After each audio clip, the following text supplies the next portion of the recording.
Welcome and good morning or good afternoon or good evening, whatever it is, wherever you are. Anyway, it's lovely for us to chat. What I want to talk to you about is a book that I've written. It's called Mum, Please Help Me Die. Let me show it to you. I've got it here. And you might be saying to me, that's quite an interesting title. And I need to say to you, yes, and I'm going to explain.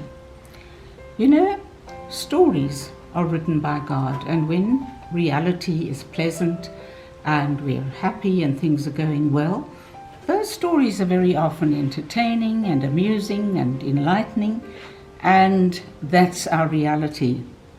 But that's not how it is right now, is it? Right now, reality is very stern stuff. It's about war and poverty and murder and dread diseases and on and on and on. You know what I mean, because you watch the news on occasion too.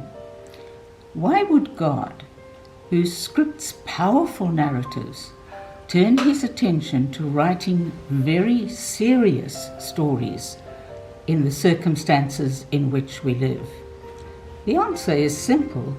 He has to create stories that have enough muscle in them to be able to answer the very, very serious questions that we have living through all these difficulties.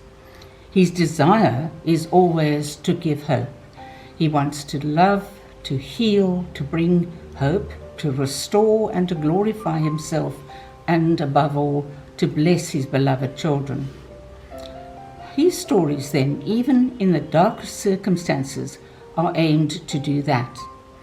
My experience with dark circumstances, really rough circumstances, was the death of my only daughter, who I watched just slip away over 11 months because of the cancer that she had, first in her leg and later in her lungs. That was really rough, or the roughest I've ever experienced. I'm sure there are others who've experienced things much rougher than that. But I learned something very important. I learned something because I needed to know.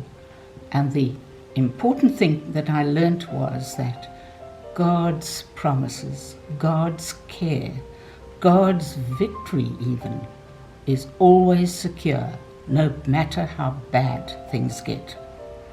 So I hope as you read my book, you'll see that that's what this book is about. It's about victory for God and hope and encouragement for us, even to the point where we can get to rejoice. And it's about a victory that never fails. You need to go to my website, which is mumpleasehelpmedie.co.za, to get a book, to read it, and then I'd love to hear from you.